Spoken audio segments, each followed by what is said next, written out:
Welcome to episode 5 of Bozy Plays Star Citizen. Today we're going to take a look at how to speed up those disposal missions. If you'd like to help and support the channel and like what I do, please consider liking and subscribing. So we've landed at the moon where our collection is. We pull our star map up and we can see the collection site, so we need to find a marker near it.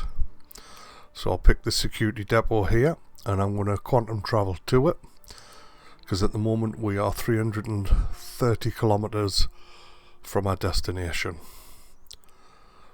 So we'll do a little jump here.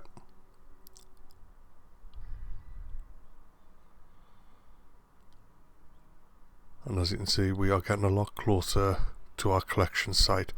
Doesn't matter if we shoot past it, because like I said, we started at about 330 kilometers, and once we land at the security depot we should be within 100 to 200 kilometers of our destination. And then we can see we're at 114. Now we need to check the top right of the screen, the T velocity, make sure that number is higher than the maximum speed of our ship. If it's lower, we just gain altitude, and the higher we go, the thinner the atmosphere gets, the faster we go. If it's higher, then we're okay to point the nose slightly down and start heading towards our target. Now on some of these worlds like this one, where we can go very fast, very low to the ground, we do need to be careful that we don't hit the ground, because often the target will look like it's in front of you, but it's actually behind the curve of the moon. So don't dive too steep, just come in on a nice gentle angle. At this time I've got the speed limiter switched off and I have the cruise control set to max.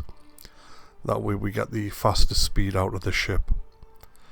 Once you get within about 30 kilometers of your target, that's when you need to start thinking about slowing down.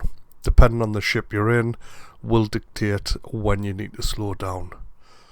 I'm in a Cutlass Red at the moment. It is pretty fast, it's got decent coolers, it can brake quite well with those big Drake engines on the back. So I'll typically start the burn maneuver at 15 kilometers.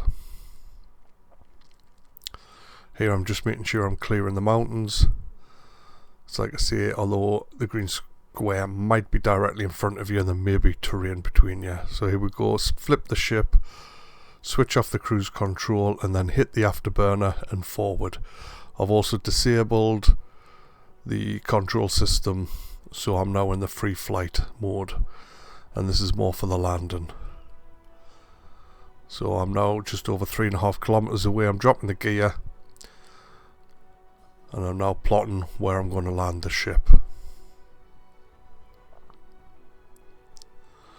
The reason I'm in the free flight or decoupled mode is so once I've picked my landing site, I can start lining up the door of the ship to make it quicker to get in and out of the building.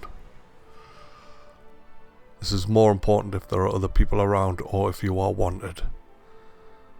So now I'm scanning where's the door. I can see the door. Once I've clocked where the ramp is, what leads into the door, I then set my landing point. And I turn the ship so that the back of the ship is facing the door, level it off, and as again in decoupled mode it will go where I told it to go previously. Slow it down to about 10 meters a second, land the ship, let it come to rest, and then we jump out the pilot seat. Now we have multiple boxes to pick up here, and we have an airlock to carry them through. So we're going to be in the building for a bit, so it is wise once we exit our ship if we close the ramp of the ship. That way nobody can sneak in the ship and do anything naughty with it. And rather than cycling this airlock repeatedly, what we're going to do is throw all the boxes into the airlock, then cycle it. And to throw it, you hold down G for golf and left click. And I'll demonstrate here one throw. We throw the box. Now you've got to be careful with the throw. Doesn't always work, as I get lost trying to find the next box. So it's always best to stand actually in the airlock when you throw the box, because here I'm going to throw it from just at the door, and for some reason it glitches on the door. So just one step forward and we can throw the box. And we do the same for the third box, and this will be the same method we use to dispose of the boxes. You don't have to travel too far to dispose them. So we now pressurize the airlock, run back to the ship. All this time I'm keeping my ears open for other ships. Quite often people are pretty peaceful, but sometimes they're not. And again, I'm just throwing the boxes into the back of the ship. As I don't need to drop these off anywhere, I really don't care at this point if these boxes do glitch. However, if you have to take these boxes and deliver them, I recommend placing them in your ship, because sometimes the boxes, when you throw them, do glitch where you can't pick them up again. And last box, we'll carry this one onto the ship.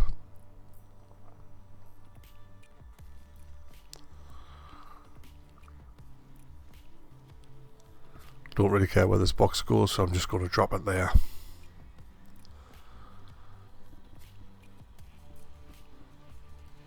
Then into the seat, quick takeoff as soon as we can.